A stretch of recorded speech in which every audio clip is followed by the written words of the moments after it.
All right, ladies and gentlemen, welcome back for another installment of one of our deeper dives at the Modjeska Simkins School of Human Rights. I am, of course, Dr. Robert Green II, the lead instructor of the Modjeska Simkins School. And what you just saw was yet another installment from our Jazz at Grow Nights every first and third Thursday of the month. So make sure to check those out when you have a chance. And this evening, we are delighted and honored to welcome back to the school a friend of the Modjeska Simkins School of Human Rights, Dr. Erik Gellman of UNC Chapel Hill. Dr. Gellman has written several important works on various movements in American and global history. But today he is here to talk about his work from the book Death Blow to Jim Crow, the National Negro Congress and the Rise of Militant Civil Rights.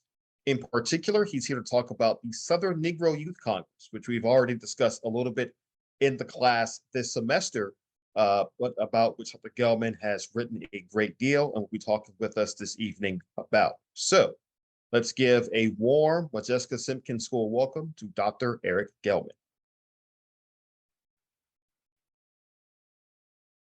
Thanks, Dr. Green, and thanks to Brett, of course, and Becky and everyone with the Simkins School. I always love doing this, and I hope to do it in person, perhaps the next time we connect here and drive down to Columbia from Chapel Hill.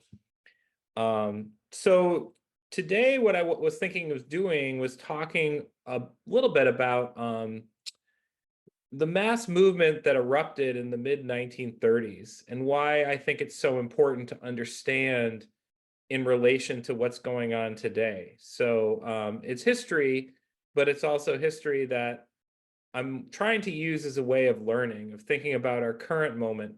And I think there's a lot of parallels between what's happening in 2024 and what was happening in the 1930s, but in particular in 1946, right after World War II, when Columbia hosted this incredible gathering of young African Americans and other allies to sort of foment a new kind of civil rights and economic justice movement in America.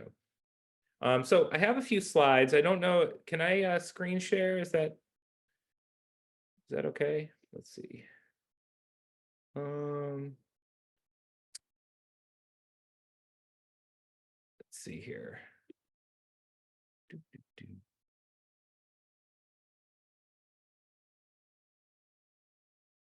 Okay, now I'm one of the hosts, so I think I should be, oh, there we go. All right, share my screen. Let's see, my PowerPoint here. And what I want to do is start by talking about all of the context that brings us to 1946 and why this remarkable moment happened in Columbia, South Carolina. Because I think... Erik, let me interrupt you because I need to bring people up to speed in terms of when you wrote the book. Okay. And when this became knowledge beyond a very small academic circle, that I had spent nearly the last 20 years of Modjeska's life with her and only heard her mention it in passing, that things would have been different if the young white people and black people hadn't been smashed, I think was the word to use, by the FBI. But that what was the publication date? Well, oh gosh, I think it came out in 2012. So 12, I think. 10 years ago. Wow. Yeah, we had started this discussion at the school in her home in 2014. And I ran into Sekou Franklin at a voting rights meeting when he handed me the FBI file on the meeting and told me about your book. And it was like the blinders being lifted from my eyes. And then you and Sekou both participated in 2016 in something the school hosted at the original place where Modjeska had done her first leadership training school, which was the Harbison Junior College, a black college outside of Columbia. And so this is like new old history. And it's so reflective and indicative of the fact that they spend an awful lot of effort and it's successful in erasing our history. So I just wanted to set that up about the work that you've done that's so important and so precious. And thank you so much. Yeah, and that's actually a theme in the book and in my work more generally. Is like what's interesting about the Southern Negro Youth Congress that I'm going to talk about today is how they actually revived a historical period and a group of historical actors that had been all but lost to history, with the exception of a few people, which is the sort of movement of African Americans into political life during Reconstruction, right? So, you know, you have a young Jack Odell who becomes a lifelong activist. He walks into the 1946 convention of the Southern Negro Youth Congress in Columbia and looks at all these banners, and he's like, who are these people? It was like, oh, that's all the Black congressmen who were elected into office in the South between 1865 and 1875. And he had never even known that that had actually happened, right? And so similarly, this group of people, because of McCarthyism in the late 1940s and 50s, this history was largely lost for a very long time. Even activists who participated in it buried their involvement because they were being harassed by the FBI. Several key activists in this group and network were deported if they weren't US citizens, such as Ferdinand Smith, Claudia Jones. Others were put in jail. So, and blacklisted, of course, from getting meaningful employment. So absolutely, this history had been lost due to the Cold War. It had been lost due to anti-communism and submerged. And it's only in the last 10 or 12 years that it's really come to light. And I think it's very instructive in thinking about social movements today, but also in connecting it to the more famous civil rights movement of the 1950s and 1960s. So we'll get to that in a little bit. First, I want to just give some background. I don't know how much everyone has learned about the 1930s, and maybe that was a few weeks ago, I don't know. But I think it's important to understand that, you know, in the 1930s, there was this interesting convergence that happened. There was a young African-American leadership emerging from colleges and from elsewhere in labor unions who was really dissatisfied with the current leadership of African Americans. You know, they were dissatisfied with the NAACP and the sort of tactics that seemed to just be about respectable people, middle class, elite, and sort of polite negotiation. And they were, you know, equally dissatisfied with groups like the Urban League. And so they went out on their own and they tried to create a more militant and unified group of African-American-led activists. And they saw their main target as the labor movement. And the labor movement was sort of coming out of the ashes at the very same moment that these young people were trying to get together as well. This new labor federation called the CIO, the Congress of Industrial Organizations, came along as a renegade group who left the AFL, the American Federation of Labor, who were really discriminating against a lot of workers. They only tried to organize mostly skilled workers. They segregated Black workers into separate locals, et cetera. So there was something going on. There was a convergence in the mid-1930s. And I think that convergence also led to this idea of the Popular Front. This idea that even before the Communist Party in the Soviet Union declared this new tactic or new ideology, activists were already moving towards this idea. They were really disturbed. They were disturbed about the fact that fascism seemed to be spreading all around the world. Hitler's rise to power in Germany. The Japanese government had become much more imperialistic and aggressive in incurring into China, and Mussolini in Italy, but also right here in the United States. The German-American Bund, others like the famous flyer Charles Lindbergh was very sympathetic to the Nazis, and they were trying to grow domestic fascism in the United States. And so it was a really scary moment. And I think what that led to is a lot of people deciding all at once to drop their kind of sectarian ideas and to form larger alliances between liberals, radicals, anarchists, socialists, communists, you name it. Garveyites, who had previously been Black nationalists, were involved. And this was a really significant moment of convergence where you develop this new culture, you develop this new kind of large grassroots social movement. And out of this came the National Negro Congress. And so in 1936 in Chicago, they have their inaugural convention, and it's like a who's who of Black America. You've got A. Philip Randolph there, the famous Brotherhood of Sleeping Car Porters, union leader. You've got, all kinds of people like Richard Wright, who writes it up for the Daily Worker and talks about how enthusiastic he is about this new group. Langston Hughes, the famous Black poet, et cetera, et cetera. And so, what's important about that is I think a lot of historians of the New Deal really look at the sort of leftist activity, and they think African Americans were kind of junior partners to that. And that really it was, like big white, steel union, auto union, et cetera, those leaders were the most important sort of factors. And I would argue that there's a Black cultural front and a popular front that really forms this new social movement in America. And without them, none of that other stuff would have been accomplished. And so what you have is like by the late 1930s and the start of World War II is millions of new workers forming militant unions in various industries. And the National Negro Congress supports that.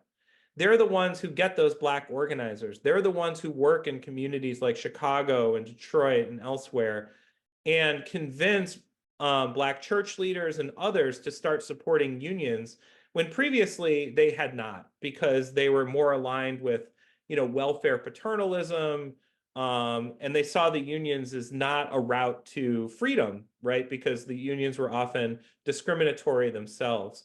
So a major transformation is happening here in the late 1930s, and also a major transformation of protest politics. Protest politics changed quite dramatically. Previous to the 1930s, you would not see things like this slide here, which is a giant march against police brutality in 1939 in Washington, D.C. You wouldn't have seen that kind of tactic. And so you have these mass protests where people are flooding the streets, people are engaging in boycotts, picketing, you name it, tactics that are well known today. Rather than just sort of negotiating or, trying to sort of get promises from other institutions in American life. And so out of all this and into World War II, I think you have a really significant momentum already created for the Southern Negro Youth Congress. So that's the branch, that's the youth branch of the National Negro Congress. So all of the real young people who were just out of college or maybe still in college, some were even in high school, joined the Southern branch that was largely at first made of young people. But actually, by the time you get to after World War II, people like Mrs. Simkins were involved in the Southern Negro Youth Congress. So it became less youth and more just Southern. And so, World War II creates a kind of dilemma. It changes protest politics again, because there's a sense that after, the Soviet Union invades, Hitler and the Germans invade the Soviet Union, and then the US gets into the war, that the US and the Soviet Union are allies, and that therefore a lot of left-wing activists really focus on the war abroad, right? They want a victory against fascism, and they see it as a dire situation. But in the war itself, it's interesting that Southern Negro Youth Congress and the National Negro Congress, they don't stop their activism, they just channel it into different directions. One of those directions is to get unprecedented amounts of employment in wartime factories, to get the sort of promise of non-discrimination, the Fair Employment Practices Committee that comes out of a threatened protest by A. Philip Randolph on Washington. And it results in a lot of jobs in the aviation industry, and elsewhere. It doesn't totally eliminate discrimination, but it does create new jobs, which creates a kind of blue collar, working class, militant type activist around America. Okay, moving on. So the Southern Negro Youth Congress has a really interesting conference during the war in Tuskegee, honoring the Tuskegee Airmen. This is from 1942, where they gather in Alabama, and you can see, maybe you can recognize the guy in front center, that's Paul Robeson. And the smaller, shorter woman next to him is Esther Cooper Jackson, who becomes one of the key dynamic leaders of the Southern Negro Youth Congress. And one thing to note is, you know, the men, a lot of the men in both of these groups went away. They went and volunteered to fight in the war. They fought in Burma, they fought in Germany, they fought, you know, on all the different theaters of the war. And what's significant is that women take over. And there's a significant Black female leadership in both of these groups that develops into World War II and doesn't go away after the war. So like, unlike, you know, when the GIs get home in 1945 and they push women out of the workplace, these women were not about to be pushed out of anywhere. They were still leading these organizations. And, you know, it suggests the development of a kind of important Black feminism coming out of the war that's very significant. Backing up here a little bit, the first ever successful Southern Negro Youth Congress campaign was in Richmond, Virginia. That was the first headquarters of the SNYC. And there they made a very significant campaign. Before the CIO had even decided to go into the South, before the CIO had even an imagined notion of organizing Black workers, let alone Black female workers, the Southern Negro Youth Congress got together with the older generation and organized Black tobacco workers across Richmond, Virginia, and just did such a dynamic job in turning that whole community around. It was really incredible. And later, the CIO came in and chartered those same unions as their locals, but all the work was done by these young folks in the Southern Negro Youth Congress, James Jackson, Lewis Burnham, and a number of others, Chris Columbus Alston. So they were all veterans of the labor movement, and they really saw themselves as working class activists, which I think is really important too to understand. They weren't middle class ministers, you know, et cetera. They were workers, right? And they were radicals. During the war also, there's significant developments around the South. This is a photograph that's quite interesting. That's Louis Burnham at the podium there, one of the more famous leaders, young leaders of the Southern Negro Youth Congress, speaking at a voting rights rally.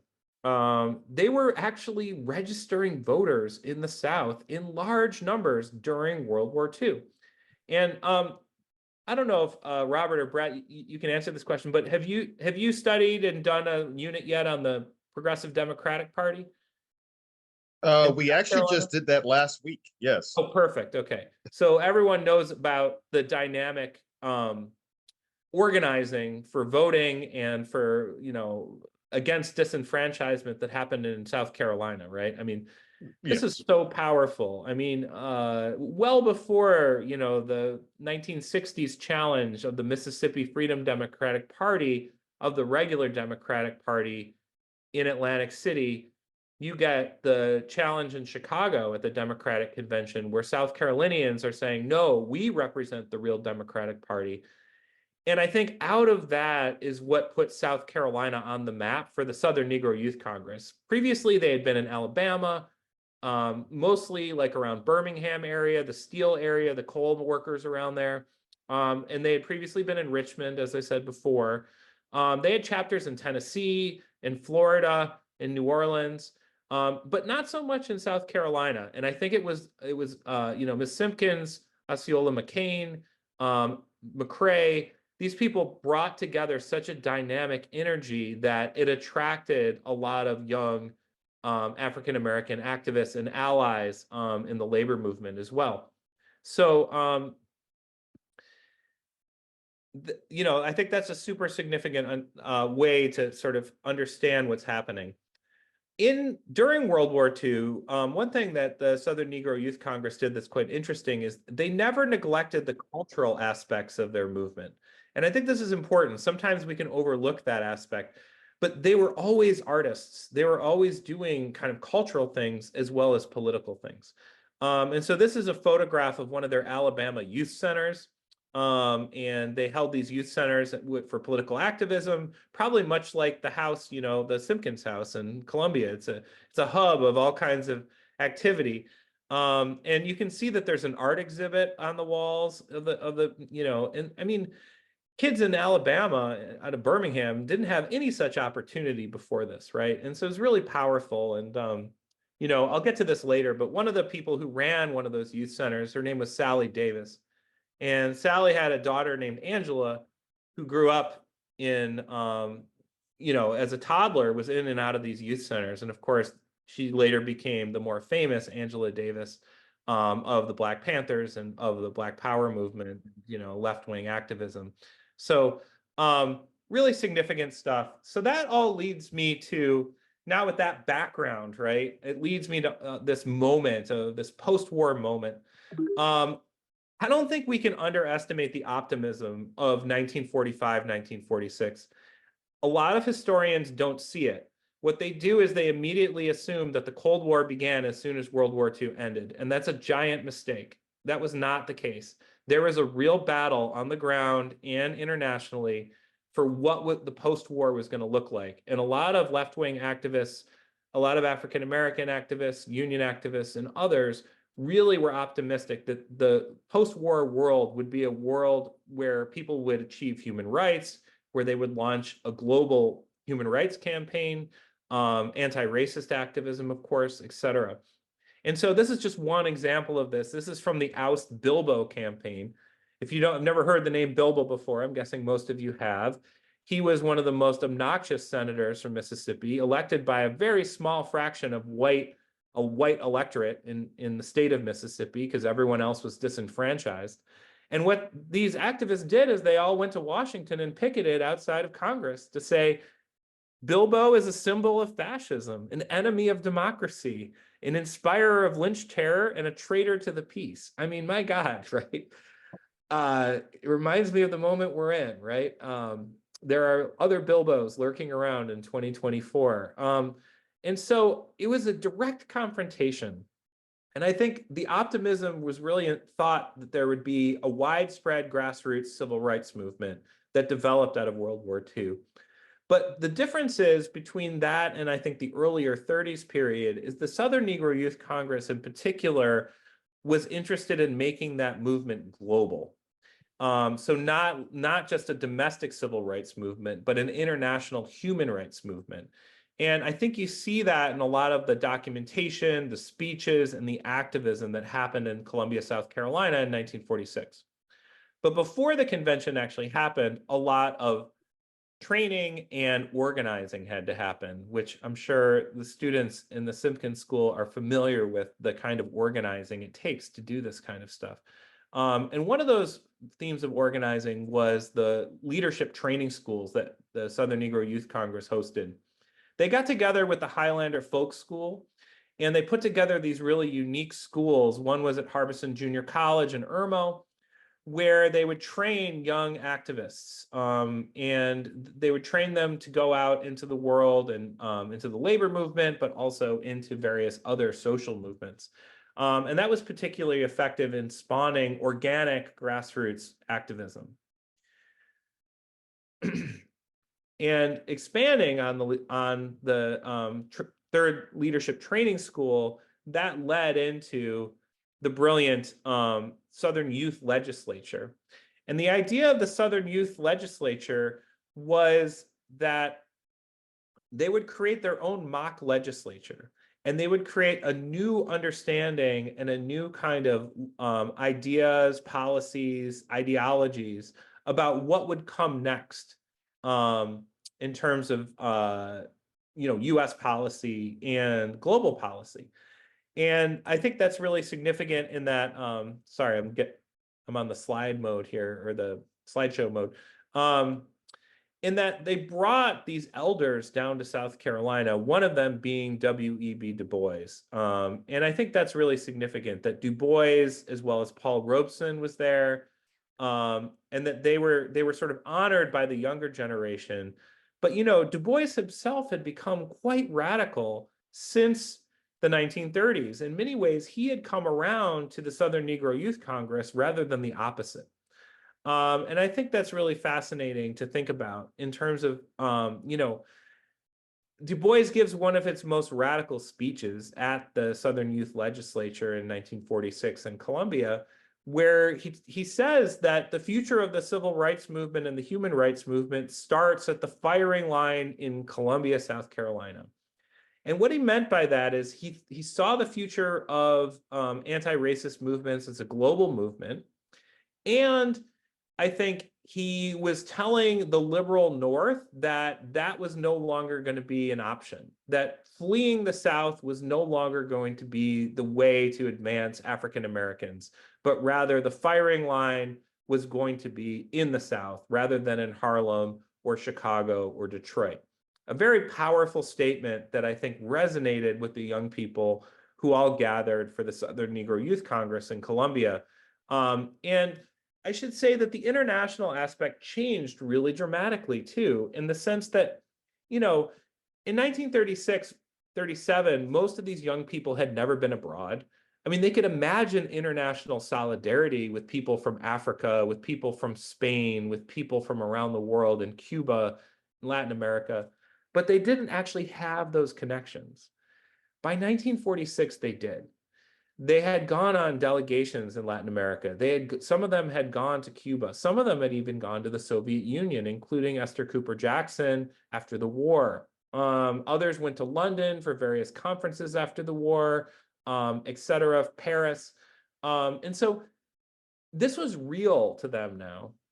And then, of course, the other thing was that the men who had fought, the leftist activists who had left the United States and fought in places like Burma, fought in Japan, fought in the different theaters, they had all now international experience and these connections to really understand that this would be a global movement, that they were connected with people's movements around the world, and specifically anti-colonial and anti-imperialist movements.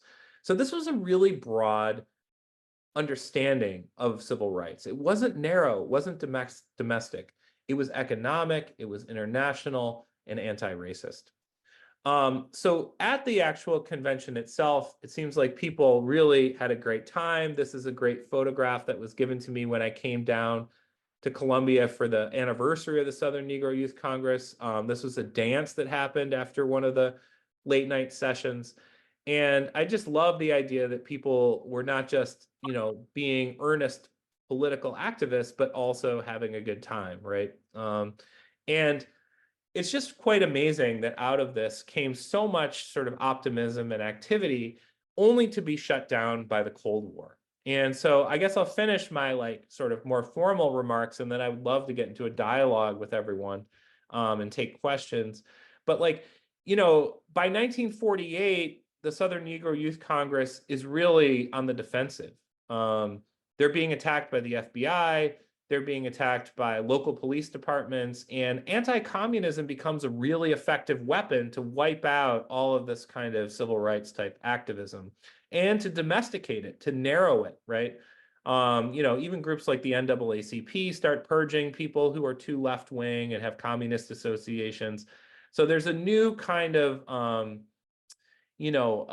litmus test going on, and certain liberals are going with this idea of being sort of conforming to the new Cold War standards, whereas the people in the Southern Negro Youth Congress had no intention of going along with this. In fact, you know, we're arguing strongly against it.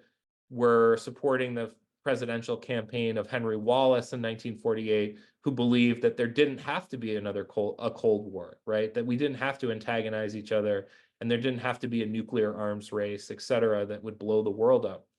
So, you know, it's hard enough when white supremacists are attacking you across the South, but then when the federal government is attacking you as well, and then your allies start to peel off, like your allies in the labor movement, your allies in the, other civil rights movements, it's really hard to exist. And so by 1948, when the Southern Negro Youth Congress convenes in Birmingham, a young police chief, whose name I think will be familiar to you all, Bull Connor, disrupts the event, doesn't let it happen, shuts it down, sends his police officers in. They start beating people, including a couple of senators who showed up in solidarity with the Southern Negro Youth Congress.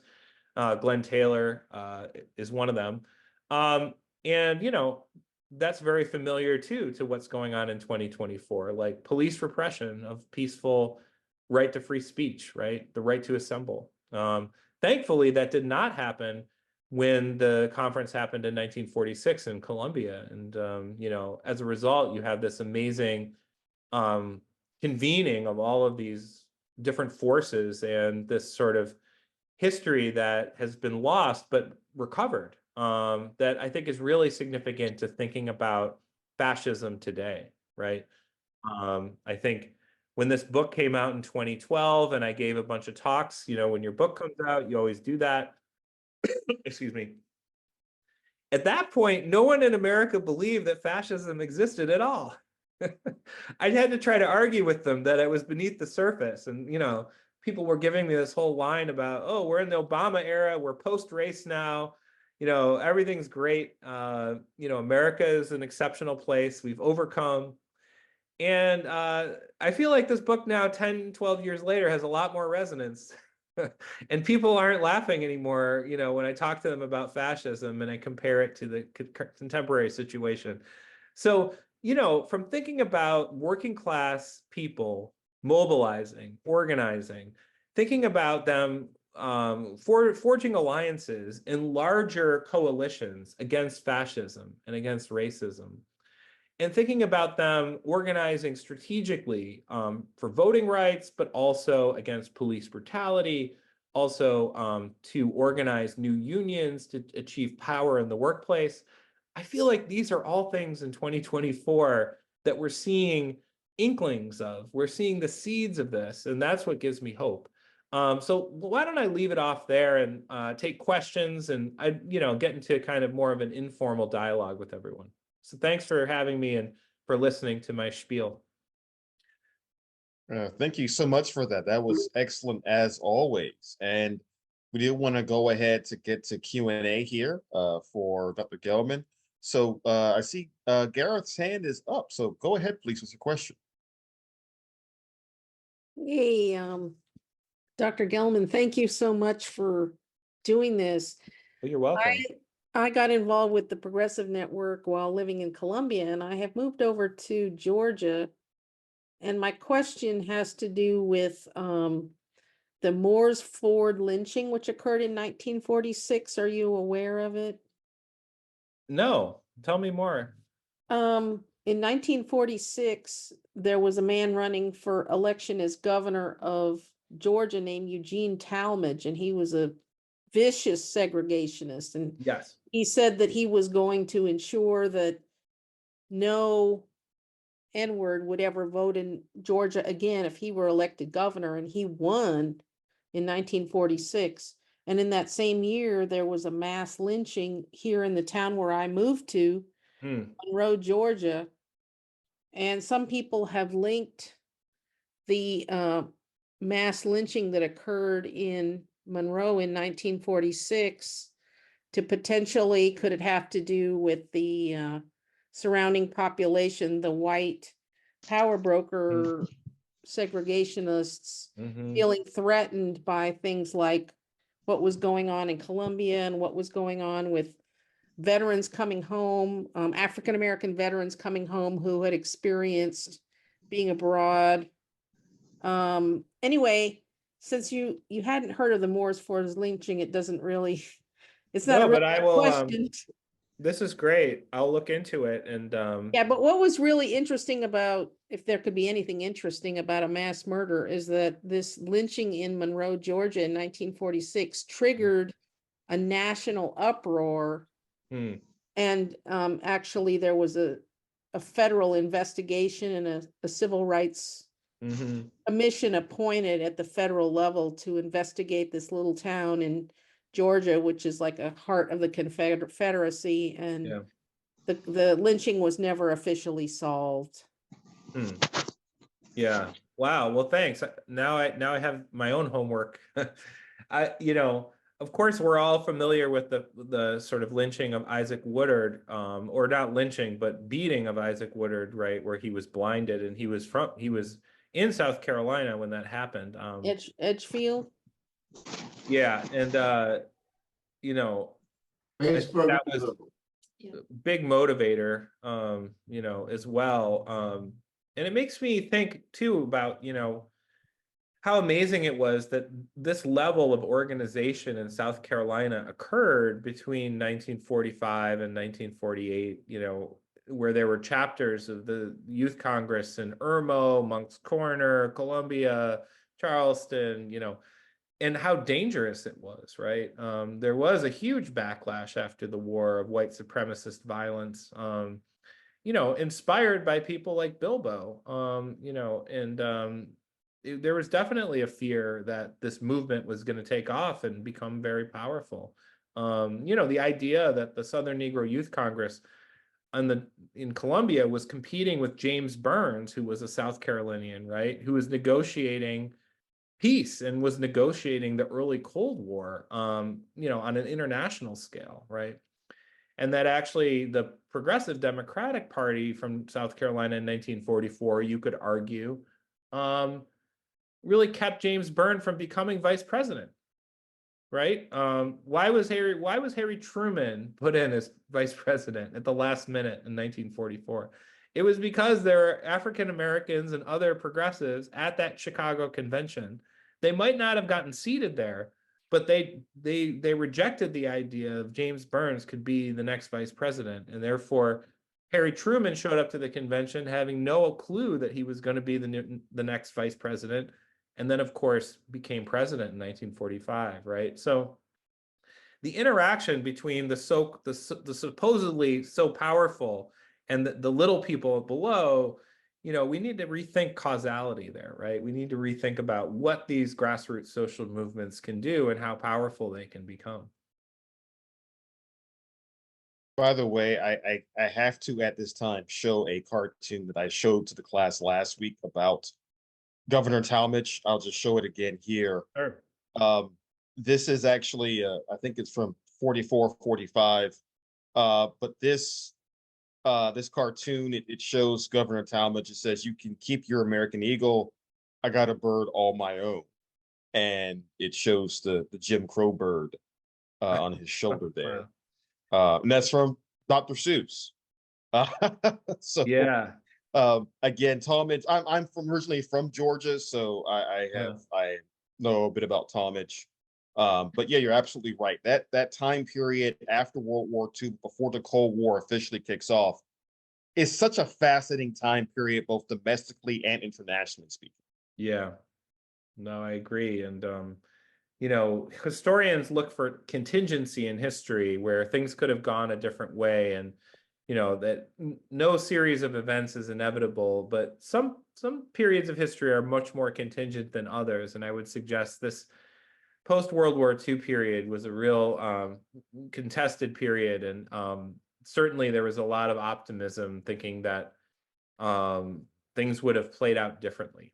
And had they played out differently, it would have been quite interesting, how a different kind of civil rights movement would have emerged, that would have had a much more kind of robust set of goals than what emerged in the mid-1950s, which is, a more strategic, narrow movement that tried to operate in the midst of Cold War repression. That's one of the more important lessons of the Modjeska School, is that accommodationist line that W.E. Du Bois spoke against in Souls of Black Folks in his critique of Booker T. Washington, that fork in the road between the accommodationists and said, just let us vote, we'll be happy. And the Du Bois people, who Modjeska's mother was a founding member of the Niagara Movement in 2005, and Du Bois obviously was engaged with the Southern Negro Youth Congress. They were talking about human rights. They were talking about imperialism and colonialism. And so that's what got smashed. And so this recollection of the civil rights movement is now about just let us vote, even if the votes are gerrymandered to the point that it doesn't make any difference. And so Right. that's one of the slippery slopes that we have to climb in the Modjeska school, is explaining to people that Modjeska would correct you if you called her a civil rights leader. Yeah. You said civil rights are what they can grant you and take away. Yeah. Human rights are what I came to the planet with, and nobody's taken away from me. But I wanted to, and Dr. Green direct me here, to go back and pick up some of those threads of reality that brought the 46th conference here in 1946. Why was it here? That was something I spent like 2 years trying to figure out. Why on earth this international event happened here? And Dr. Gellman just touched on Isaac Woodard, but do we have the, as we've done in some past classes, I don't think we have scheduled for the next classes about the white-only primaries and Orson Welles series and the meeting with Truman on integration and of the Army and the Woodard case becoming really significant with the president, and unpack that as to why the world was watching Columbia, South Carolina in 46. Yeah, I mean, one thing I mentioned already, which was the challenge in 1944 of the Progressive Democratic Party that organized across the state. And I think the young people in the Southern Negro Youth Congress saw that as amazing. I mean, that level of like county by county organizing was the way forward. And they wanted to, co-opt those networks or whatever you want to call it as much as possible. And they were really excited after they met Mrs. Simkins. Ossie McCain, I mean, was such a dynamic activist, especially, I don't know if you studied him previously in the class, but, his experiences in World War I and living in Belgium, running a jazz club, having to flee the Nazis when they were moving into Belgium, coming back to his home state of South Carolina, just raising hell, right? I mean, they admired these people. And I think also something about the international significance of South Carolina, the idea of Isaac Woodard, but also the idea of James Burns was negotiating the fate of the world for the Truman administration abroad at the very moment that they're meeting in his home state of South Carolina and saying, actually, we're going to create our own youth legislature and our own set of policies and goals and guidelines and show you how to do this, right? And as a competing voice. And I think that's really powerful. Right, absolutely. We'll lift up the links that we have in the past to the Orson Welles series. That the blinding of Isaac Woodard was something that I believe it was in February in Batesburg, Leesville, here in South Carolina. And it was in April that Orson Welles, who had a national NBC program, radio program, this was before Spotify and TikTok, and that it was listened to by millions of people. He did 4 programs on the Isaac Woodard blinding. And those are, we'll link to those, we'll share those with the students. But that was really clear, this dynamic between these Black soldiers coming back from fighting Aryan supremacy back to Jim Crow. And Jim Crow won here. And this is that complicated package that we need to unwrap. But what led up to the focus of the 1946 conference being in Columbia was this drum roll of the white-only primaries being unconstitutional in Texas, then in Georgia, and it hadn't been ruled unconstitutional in South Carolina yet, and that Governor Johnston called a special legislative session, seeing that ruling coming towards him, and they turned the Democratic Party. I think they changed like 170 statutes in the Constitution. They turned the Democratic Party into a private club. So you've got the Isaac Woodard thing, you've got the soldiers coming home, you've got the white-only primary, and the 1944 trip to the Democratic National Convention. all of this kind of combining to be played out in this huge drama in Mm. 1956 in Columbia, South Carolina. Yeah. So, doctors embellish on that if you will, or pass on it. No, that's well said. And, you know, I think it is that whole combination of things, you know, placed a lot of energy in South Carolina at a very particularly important moment. And, you know, Jim Crow may have been winning in terms of, you know, some of the horrific violence that occurred right after the war, but what was incredible was how many people were pushing back and fighting, resisting. You know, I mean, Paul Robeson had just led the crusade to end lynching to Washington, D.C.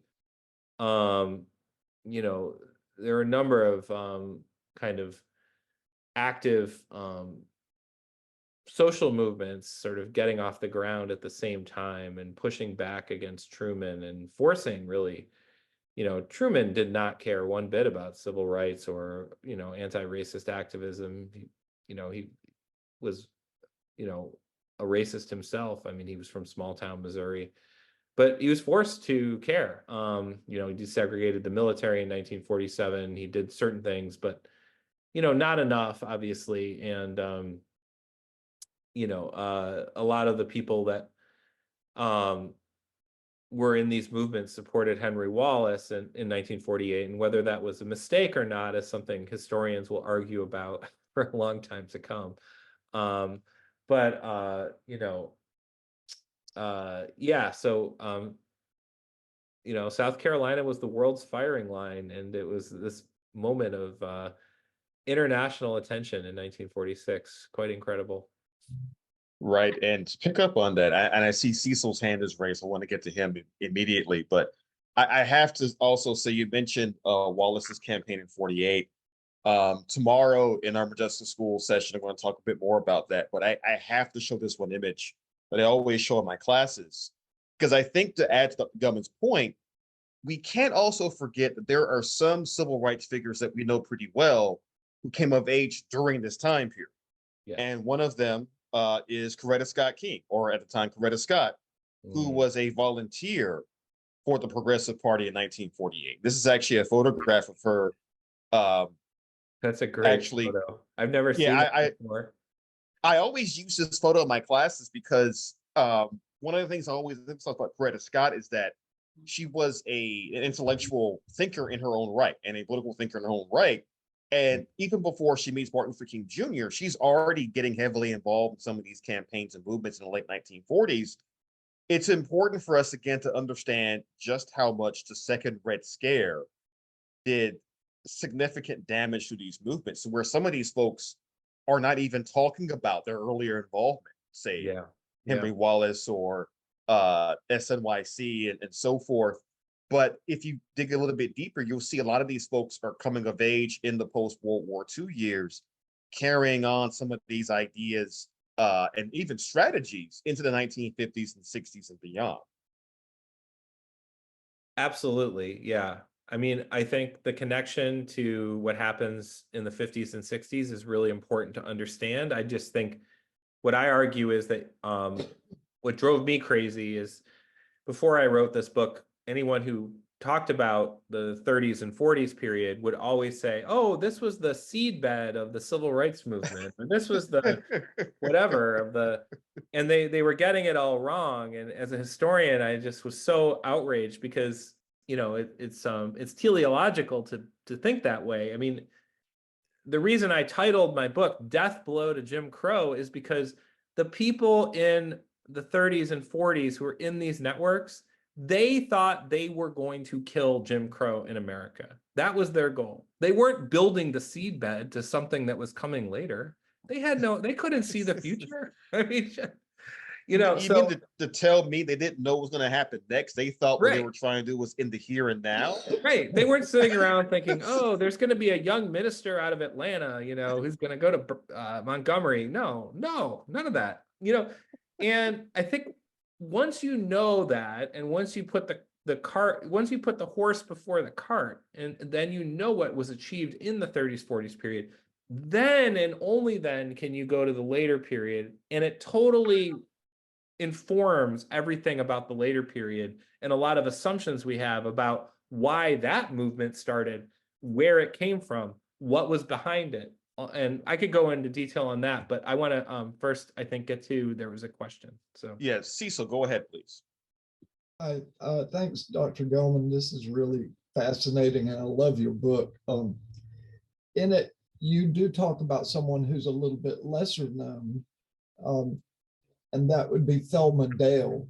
I wonder if you could give a brief overview of who she was. And I'm specifically interested in why the Negro Congress was so intent on inclusion of Black culture in its later activities. And you do mention Josh White, who's a Greenville, South Carolina native. That's my hometown too. And I had no idea that these two were somehow related. And I also have a second question is there any evidence that Modjeska Simkins knew or ever corresponded with Miss Dale? Okay, yeah, all right. So Thelma Dale, and did she know Modjeska, and also why so much emphasis on Black cultural activity as well? Okay, so Thelma Dale is one of my favorite people. My book would not have been possible without her. And when I was writing the book, I interviewed her for an entire week. She invited me down to her. She was at an old folks home here in actually Chapel Hill before I lived in Chapel Hill. And I stayed a week and talked to her, oh God, for 5, 6, 7 hours a day. And she really set me straight on a lot of things that I had gotten wrong. And then I went back and looked and did other interviews and checked. And so she's absolutely instrumental in this book.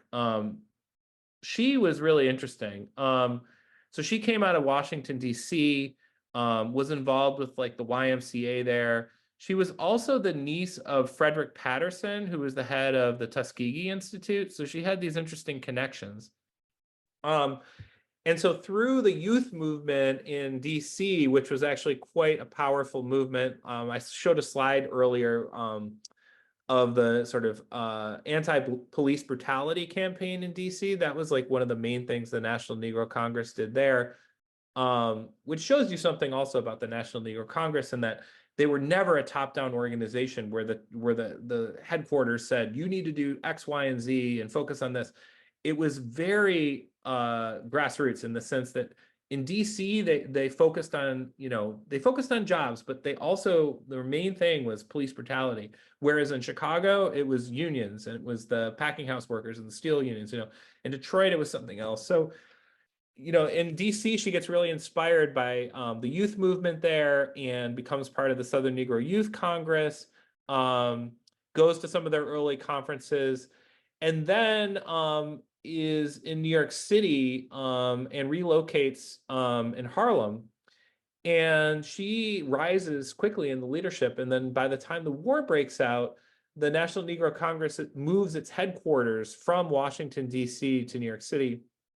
And Thelma Dale is named executive secretary of the National Negro Congress at the same time that Esther Cooper Jackson is the head of the Southern Negro Youth Congress. And they knew each other really well. In fact, I think there's even some like little bit of conversation that at one point, I think Thelma Dale had a crush on James Jackson, who would, of course, marry Esther Cooper Jackson. But yeah, so Thelma Dale is an incredible organizer, leader, strategist, left-wing person. And she definitely knew Mrs. Simkins. She, as head of the National Negro Congress, took a Southern tour and tried to start up new chapters of the National Negro Congress in the South. And that brought her all around the South. And I'm certain that she and Simkins knew each other. And in fact, if I dug in the boxes in my garage of all my notes and photocopies of letters, I could probably find correspondence between them. So they were very aware of each other. In terms of the cultural stuff, I mean, I just think what was so smart about these activists is they understood that fomenting a kind of new militant Black culture was so central to getting legitimacy and inspiring a kind of new social movement in America. So they were really like, amateur historians. They were all looking back to slavery. They had people that were involved, like, Arna Baumtomps is in Chicago writing novels about slave rebels, and, Charles White, who is an amazing painter. The cover of my book is a mural by Charles White. They were all looking back to the slavery and Reconstruction period for a usable past. The idea that this past had been obscured from them. The Tuskegee Institute and Booker T. Washington and all this stuff had taken over. And so they didn't even know a lot of this history, and they uncovered it. And as they uncovered it, they were inspired, and they also saw it as a blueprint for their own movement. So I think that's why you get so much cultural activity as well, because culture also lasts, right? One thing that I think is really significant is like McCarthyism wiped out the National Negro Congress, the Southern Negro Youth Congress, but it did not wipe out a lot of the cultural stuff that they fomented, right? It did not wipe out the music of Josh White. It did not wipe out the art of Charles White or Elizabeth Catlett or the poetry of Langston Hughes. So, I think they were onto something, that the culture really drove the movement and was super significant in creating a kind of Black leftist cultural front, right? That exists into the 50s and beyond, that others could pick up on, not only including like, people in the civil rights movement, but the reemergence of a very strong Black power movement in the late 60s, I think, looked back to this 30s, 40s movement and saw a lot of interesting material, cultural material to pick up on. Right. I see your hand is raised. Go ahead. Well, I'm going to draw out Dr. Gellman on the SNYC units. I don't know what they were called, chapters that she had created in South Carolina that turned out hundreds of people, the multiracial participation in the local township auditorium that was illegal. But then I also, I think it's really important, and we haven't gone there yet, that we talk about the specifics of what happened to the singing senators, from Glenn Taylor arrested by Bull Connor. And that was really the very brutal cap on that particular militant movement that we need to learn from. How quickly it was stomped on. Vice presidential candidate. Yeah. Take it, Eric. I'm not sure what thread you wanted me to pick up on, but it's interesting to think about if those little, the little branches would have been able to take off. I can't remember if it's in Monk's Corner or which chapter. They were organizing a bunch of stuff about buses for their kids, that all the white kids had buses to go to school. None of the Black kids did. And I think actually that ended up being part of the impetus for the cases that all got wound up in the Brown versus Board of Education, right? There was a South Carolina case that ended up in the Brown versus Board of Education, case. Briggs v. Elliott. I can't remember. What was Briggs v. Elliott? That was a case about buses. Oh, okay. I was more interested in the fact that she was doing this grassroots organizing that resulted in a whole bunch of young Black people coming from all these little towns in South Carolina to that conference to help develop policy. And so we need to dwell on that.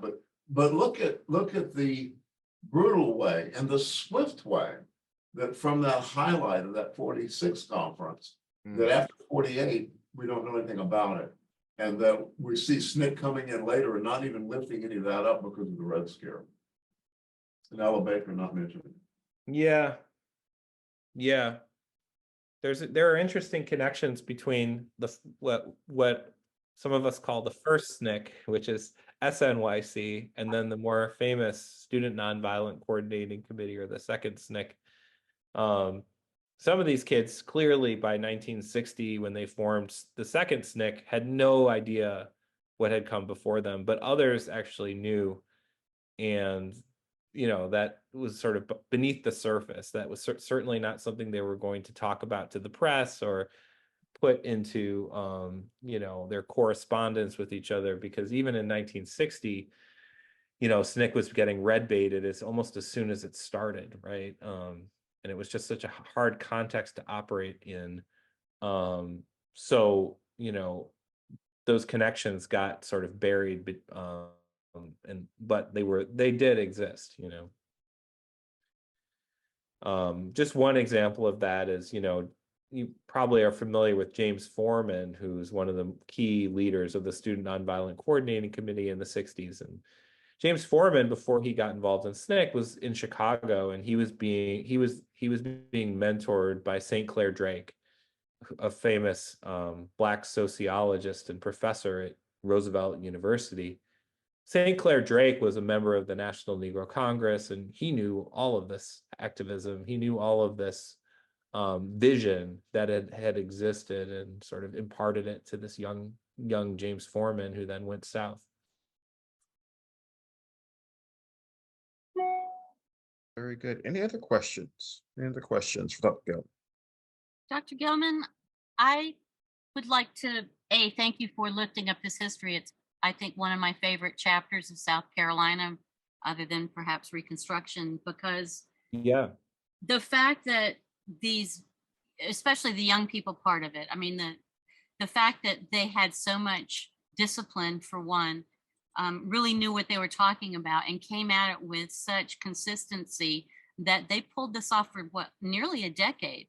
And to sustain something like that in those times when it was so dangerous, and they had none of the communications tools that we had, and yet they were able to educate, mobilize, and actually also, which you kind of alluded to, is have a good time doing it.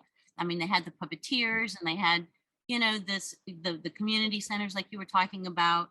So, you know, and I think that that's something that we all need to remember, that you need that part, that component, that culture component, not just to have works of art leave behind you, like those poets and the writers that you're talking about, but to also provide some relief from this really oppressive, relentless work that is so hard, like I said, to sustain. And so the fact that they were able to do this for almost a decade, I think, is just a testament to the human spirit, and that it happened in South Carolina gives me so much hope and inspiration. And I hope that the younger people in this school will also take comfort and inspiration from those folks who came before.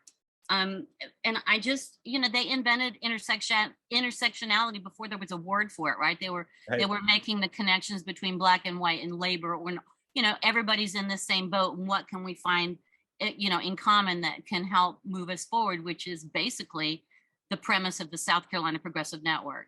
So, and we take great comfort in the fact that they came before. But the person that I was so taken with in reading your work is Esther Cooper Jackson. And I just think that, she just passed away recently, right? Or just within, but she was. Yeah, it was about a year or 2 years ago. Yeah. Yeah, so we had can talk a little bit about her and what is. I love you touched on the fact that women moving this movement, and that they didn't go away, is also really if you can just talk a little bit more about that. And thank you again for your work. Yeah, sure. I mean, so Esther Cooper Jackson was perhaps, I mean, I would say she's one of the most significant activists of the 20th century, and very few people even know who she is. She had a mother who was president of her local NAACP chapter, and I think it was Alexandria, Virginia, outside of DC. And, you know, she was on her way to becoming, like, she was admitted into the University of Chicago after writing a master's thesis about the exploitation of domestic workers, to work with John Hope Franklin, or was it John Hope Franklin or someone else? I can't remember. No, it would have been John Hope Franklin would have been too young. Anyway, she had her ticket punched to become an academic and to go to Chicago, and she decided that wasn't for her. You know, she had gone to Oberlin and become a pacifist there, but then had become kind of disabused of the idea of pacifism with the rise of the Nazis and fascism around the world, and had started gravitating more towards left-wing kinds of activities. She joined the Communist Party really just as like a very casual thing when she had joined a Marxist study group when she was in Tennessee. And then, you know, James Jackson convinces her. She had won a Rosenwald fellowship of like a couple $100 or something, a few $100s, which in the Depression was actually significant. And she wrote the check. And rather than doing what she was supposed to do with the fellowship, she took the check and gave it to James Jackson and Ed Strong and these people from the Southern Negro Youth Congress, because they were so broke, they had to get their typewriter out of the pawn shop. And then she just, you know, became a committed activist for life, basically, after that moment, right? She becomes so influential in terms of leading the Southern Negro Youth Congress, becomes a close confidant of W.E.B. Du Bois, travels to Europe as part of an international federation of thinking about like a people's movement after the war, is traveling in international feminist circles as well, ends up in Stalingrad, Russia after the war, and literally pulls up her sleeves and starts rebuilding houses there in war-torn Russia, and comes back to the United States and says, well, let's light this thing up and let's go, you know, grassroots mass movement, and did everything in her power to make it happen, including was pivotal in organizing the conference in Columbia, and then went on a speaking tour around, you know, ends up in Detroit doing interesting stuff there, and then just never stopped. You know, she was harassed by FBI agents. One of her children became a psychologist, wrote a PhD dissertation about the trauma of McCarthyism because she was traumatized. Her husband had to go underground and disappeared for several years when she had 3 young kids. And yet through it all, she never compromised a single thing. She was a human rights activist through and through. She starts Freedom Ways magazine, which is one of the most significant periodicals that sort of informs the new freedom movement about the old freedom movement. And, you know, all the way up until she's 101 years old. I mean, I was fortunate enough to meet her when she was in her 90s. And boy, she is I showed that slide of her with Paul Robeson, and she's a tiny little woman, but she is just she's so dynamic. I mean, she's a catalyst for anything and everything. And, you know, I can't say enough about people like Esther Cooper Jackson.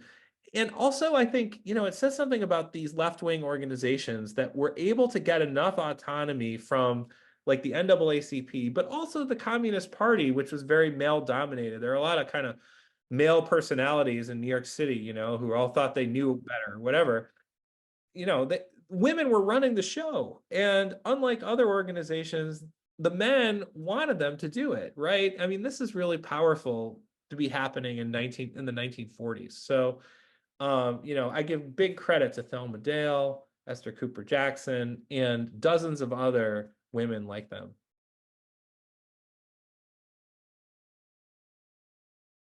Louise Burnham was 105 when she came down for the 1970, whatever the anniversary was you came down for, but Louise was 105. Right, yeah. Cooper's roadie. I guess that kind of activism, maybe you could argue, is good for, you know, Esther Cooper lived to be 101, Dorothy Burnham, 105. I mean, it's amazing. A lot of the men died way too young. Louis Burnham and Ed Strong died, you know, in the 50s, but a lot of these other folks lived long lives of uncompromising activism, which is really inspiring. But Jessica's response when I asked how she kept doing it decade after decade was, I guess I'm just selfish because it makes me feel good. But I do believe that, yes, there's a longevity gene in resistance.